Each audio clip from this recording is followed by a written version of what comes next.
दोस्तों नमस्कार, मैं प्रफुल्ल कोलख्या। आपसे अनुरोध है कि कृपया इस वीडियो को देखें, पसंद करें और मित्रों के बीच में इसे साझा करें। प्रधानमंत्री का बिहार दौरा हो रहा है। बिहार एक मामले में बहुत ही संवेदनशील राज्य रहा है, बल्कि है। अब बहुत पुरानी बात अगर नहीं भी करें तो झारखंड के अलग हो जाने के बाद बिहार के राजस्व में, रेवेन्यू कलेक्शन में भारी गिरावट आई थी और उस समय यह पाया गया था कि इस गिरावट की क्षतिपूर्ति बिहार को एक विशेष पैकेज के रूप में दिया जाएगा, जिससे बिहार की राजस्व घाटे की क्षतिपूर्ति होगी और वह उसको नए सिरे से गठित करना होगा। जब राज्यों का बंटवारा हुआ था, जब राज्य बने थे, उस समय में बहुत सारी बातों का ध्यान रखा गया था और उन बातों में एक ध्यान यह था कि किसी भी प्रकार से आर्थिक असंतुलन हमारे आंतरिक स्थिति में न उत्पन्न हो। सभी राज्यों के पास इतने संसाधन हो, भौतिक संसाधन हो, जिससे वे पूरे भारत के संदर्भ में उनका एक संतुलित विकास हो। और शुरू में इसकी कोशिश भी की गई और बहुत अच्छी कोशिश भी, अच्छे नतीजे आए। झारखंड बिहार का एक औद्योगिक इलाका था और उसमें में तमाम चेष्टाओं के बावजूद और राजनीतिक दबावों के बावजूद प्रधानमंत्री श्रीमती इंदिरा गांधी ने ऐसे कुछ महत्वपूर्ण फैसले किए जिससे जो भारी उद्योग थे वे बिहार में आए। ऐसे उद्योगों को बिहार से बाहर ले जाए जाने की भी मांग उस समय में थी, लेकिन सरकार ने फैसला किया। हम देख सकते हैं कि किस प्रकार बोकारो स्टील एक उसका जबरदस्त उदाहरण है। बहरहाल मामला यह है कि आज का राजनीतिक यथार्थ यह है कि बिहार और झारखंड दो अलग अलग प्रदेशों में बट गए। हमारे अभी वर्तमान जो मुख्यमंत्री हैं आदरणीय श्री नीतीश कुमार जी, वे लगभग 20-25 साल से बिहार के मुख्यमंत्री हैं और हर बार वे विशेष पैकेज की बात करते हैं। केंद्र सरकार के पास अपनी मांग ले जाते हैं और वहां विशेष पैकेज के अलावे बहुत कुछ मिल जाता है या नहीं भी मिलता है, लेकिन विशेष पैकेज नहीं मिलता है, स्पेशल स्टेटस नहीं मिलता है। उसमें होता क्या है? उसमें होता यह है कि उसमें बहुत सारे जो कर रियायतें होती है और राज्य के ऊपर खास वित्तीय उसको वरीयता दी जाती है ताकि उसका विकास हो सके। लेकिन बिहार सबसे प्रति व्यक्ति आय में बिहार की स्थिति बहुत अच्छी नहीं है। देश के लगभग सर्वाधिक पिछड़े हुए राज्य में बिहार आता है, लेकिन आबादी इसकी काफी है। और एक कारण यह भी है कि देखिए, यह तो मानना होगा कि औद्योगिक विकास के अभाव में, शहरीकरण के अभाव में नागरिक चेतना का उस ढंग से विकास होना संभव नहीं हुआ है और आर्थिक विकास तो काफी कमजोर बिहार में रहा है। औद्योगिक विकास तो लगभग नहीं ही हुआ है तमाम के बावजूद। जब मैं कह रहा हूं नहीं ही हुआ है तो अन्य राज्यों की तुलना में कह रहा हूं। और जो ग्रामीण अर्थव्यवस्था है वो लगातार पिछड़ती चली जा रही है। ग्रामीण अर्थव्यवस्था से जितना योगदान होता है हमारे बजट में, ग्रामीण अर्थव्यवस्था को उससे आनुपातिक रूप से कम सहयोग मिलता है। अर्थशास्त्र की बात मैं उतना नहीं जानता हूं, लेकिन जो अर्थशास्त्री लोग हैं वो बताते हैं कि ग्रामीण अर्थव्यवस्था की स्थिति अच्छी नहीं है, यानी कि लगातार अधोमुखी है, नीचे की तरफ जा रही है। तो बिहार की पूरी अर्थव्यवस्था जो है तो ग्रामीण अर्थव्यवस्था है, लगभग बहुत बड़ा अंश। तो बिहार पर विशेष ध्यान दिए जाने की जरूरत है। ये बिहार में चुनावी साल भी है। जब कभी प्रधानमंत्री का दौरा होता है तो देश के इलाके में देश की जो आबादी होती है वह बहुत कुछ उम्मीद करती है कि प्रधानमंत्री इस बात की घोषणा करेंगे और जिस बात की घोषणा करेंगे उस बात को जमीन पर उतारा भी जाएगा, उसे अमली जामा पहनाया जाएगा। लेकिन यह कई बार से ऐसा हुआ कि घोषणाएं, जो भी घोषणाएं हुई, वे घोषणाएं जमीन पर उतर नहीं पाई ढंग से, और यह उतरने में काफी विलंब हुआ। उसके अपने जो भी कारण है, और वो तो है, सभी जानते हैं। यहाँ पर पलायन बहुत जबरदस्त समस्या है। जितने भी कारण हैं, उन कारणों को लेकर के, जिसे बेहतर शिक्षा चाहिए वह राज्य से बाहर चला जाता है, जिसे बेहतर नौकरी चाहिए, सेवा रोजी रोजगार चाहिए, वह राज्य से बाहर चला जाता है। यानी कि जिसे पढ़ाई चाहिए वह भी बाहर चला जाता है, जिसे स्वास्थ्य चाहिए, इलाज चाहिए, यानी दवाई चाहिए, वह भी बाहर चला जाता है। तो पढ़ाई लिखाई, दवाई आदि की बात यहाँ विपक्ष के नेता, प्रतिपक्ष के नेता तेजस्वी यादव जी बार बार करते रहे हैं। तो बिहार की कई समस्याएं, अब जब प्रधानमंत्री जी का यहाँ पर दौरा हो रहा है, तो यह हुआ है, तो आज बहुत सारे लोग बिहार के हैं, इस बात की उम्मीद करते हैं। देखिए, राजनीतिक बातें अपनी जगह है, राजनीतिक बातों का अपना महत्व है, लेकिन जो आर्थिक या सामाजिक बात है, इस बात को, इस प्रसंग को राजनीति से जहां तक संभव हो सके उसे थोड़ा दूर रखना चाहिए।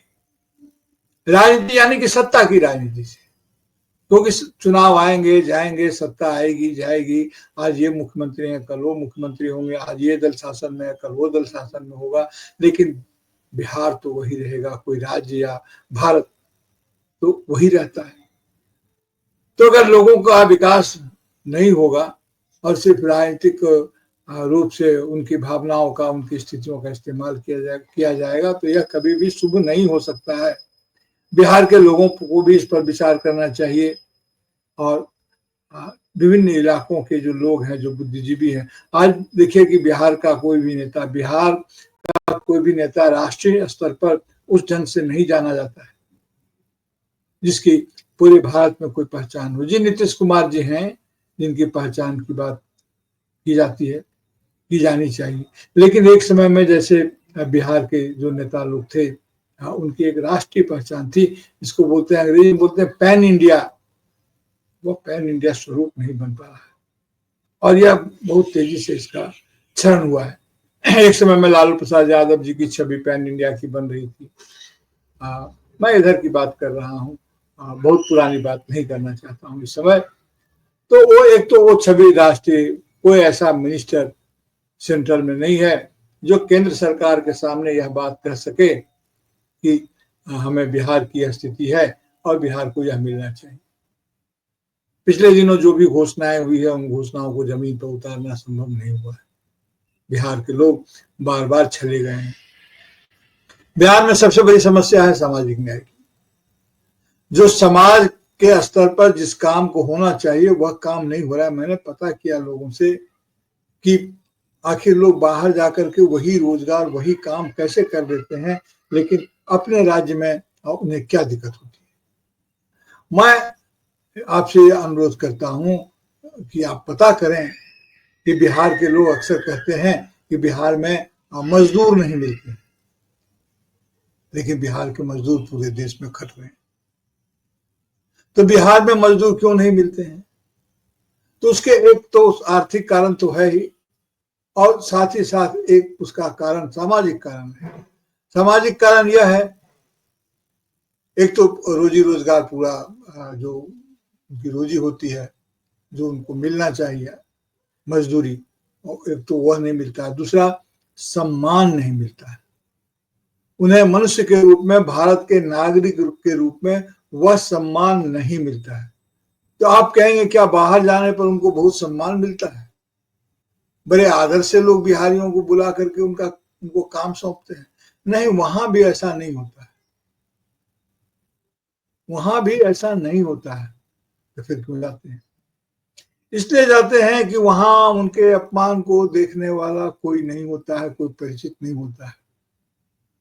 सबसे कठिन होता है अपने लोगों के द्वारा किया जाने वाला अपमान, जिसे हम समझते हैं कि ये अपना, हम इसके हैं और ये हमारे हैं। उनके द्वारा जब कोई अपमान किया जाता है तो वह बिल्कुल असहनीय होता है और उसकी पीड़ा बहुत भीतर तक जाती है। तो सामाजिक न्याय के साथ साथ जो सामाजिक सम्मान का मामला है, बिहार को अपने आप को पुनर्गठित करना होगा। प्रधानमंत्रियों और सरकारों की घोषणा से तो जो लाभ होना है वह होगा ही। जहां हम पीछे छूट जाएंगे तो फिर से संभल सकते हैं। अगर बिहार के लोग अपने भीतर की उन तमाम चीजों को भूल करके जो बातें उन्हें बांटती है, चाहे वह बात बांटने वाली बात हिंदू मुसलमान के संदर्भ से आती हो, चाहे वह बांटने वाली बात जातियों के संदर्भ से आती हो, उसको राजनीति में उस ढंग से तो देखने की। देखिए, वोट की बैंक की राजनीति हम उसको रोक नहीं सकते, पूरे देश में चल रहा है और इसके अपने कारण है। लेकिन जब सामाजिक काम हो, जहां सीधे वोट की जरूरत नहीं है, वहां एक दूसरे को सम्मान देने की बात है, तो वह तो जरूर किया जाना चाहिए। एक दूसरे के सुख दुख में खड़े होने की कोशिश की जानी चाहिए और इसके लिए राजनीति और या राजनेताओं की अपेक्षा, उनका इंतजार, उनकी प्रतीक्षा करने का कोई लाभ नहीं है। बिहार के दुख और बिहार की पीड़ा बिहारियों को जरूर सताती है, लेकिन कोई रास्ता नहीं निकलता है। तो रास्ता कैसे निकलेगा? रास्ता निकलेगा तभी, रास्ता निकलने के एक है सांस्कृतिक स्रोत से हम शक्ति प्राप्त करें, राजनीतिक स्रोत से शक्ति प्राप्त करें। लेकिन व्यक्तिगत काम के लिए ही इतने सारे इस्तेमाल होते हैं, व्यक्तिगत काम के लिए ही सारी शक्तियां लोग लगा देते हैं। जो पढ़े लिखे लोग हैं, जो समझदार लोग हैं, जो जिनके पास किसी भी प्रकार के शक्ति के स्रोत की पकड़ है। देखिए, सत्ता में आज की जो स्थिति है वह पद से नहीं शक्ति मिलती है। आप एक ही पद पर हो सकते हैं, लेकिन जो ताकत मिलती है वो पद से नहीं, पहुंच से मिलती है कि आपकी पहुंच क्या है, क्या कंसर्न है, लोगों से क्या सरोकार है।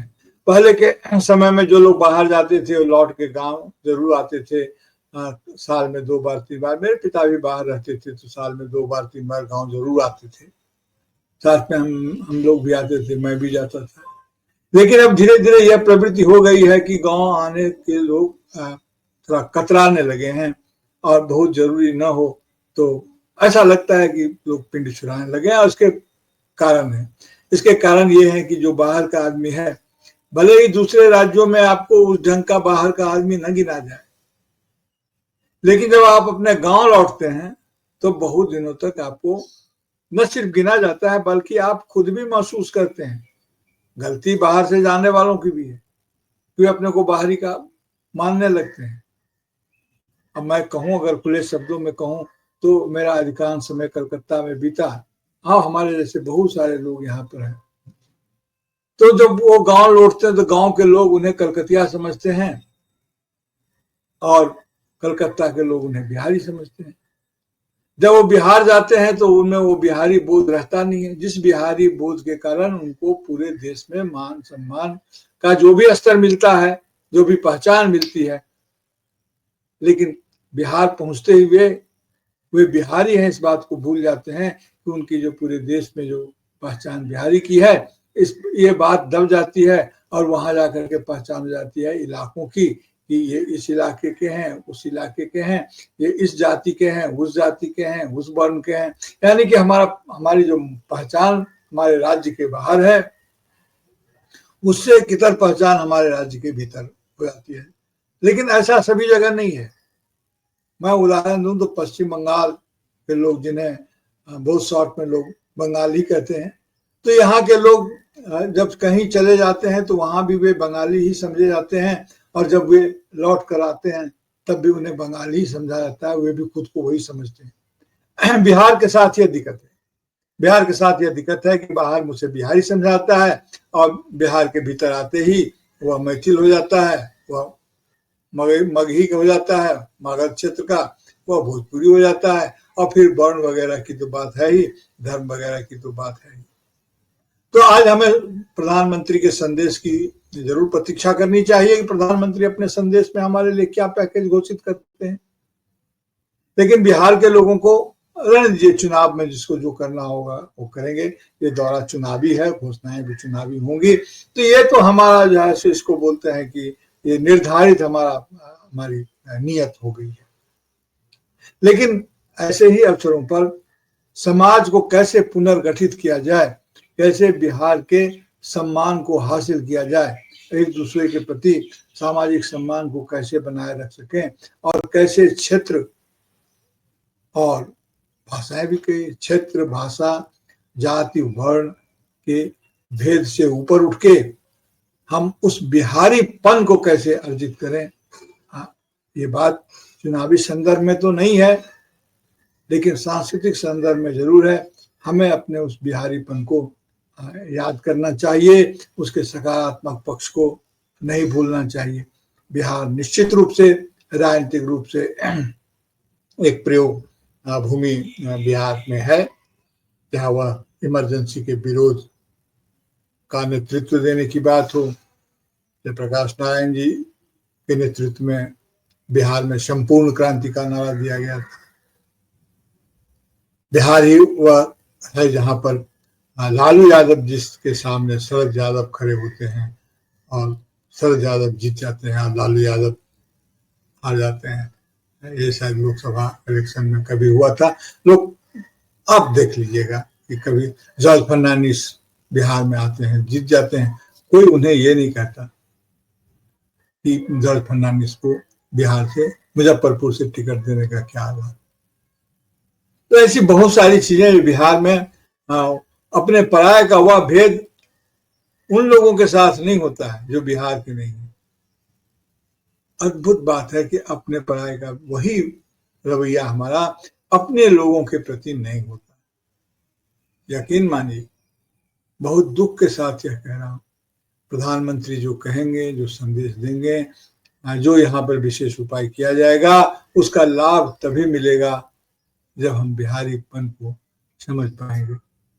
और आज इस चुनाव में भी राजनीतिक बात अगर कहूं तो बिहार से पूरे देश को उम्मीद है, क्योंकि भारतीय जनता पार्टी के शासन की अगली स्थिति क्या होगी, दशा दिशा क्या होगी, तो वो बिहार परिणाम पर भी बहुत कुछ निर्भर करेगा।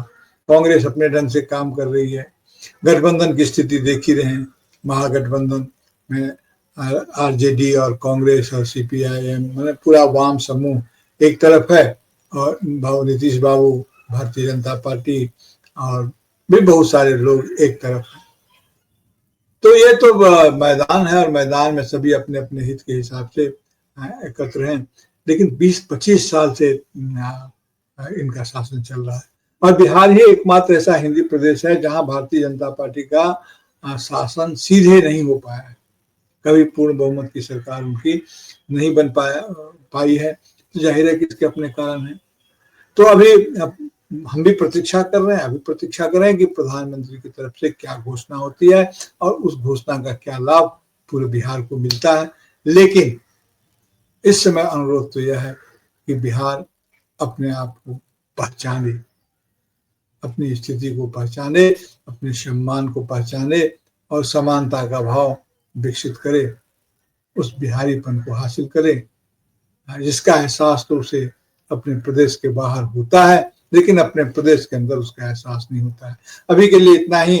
आप अपनी टिप्पणी जरूर दें और अपनी राय से हमें समृद्ध करें।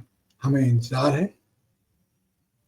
कि आज प्रधानमंत्री क्या घोषणा करते हैं, और हमें इंतजार है कि आप अपनी टिप्पणी में हमें क्या संदेश देते हैं कि किस ढंग से सोचा जाना चाहिए इस बात पर। जी नमस्कार, धन्यवाद।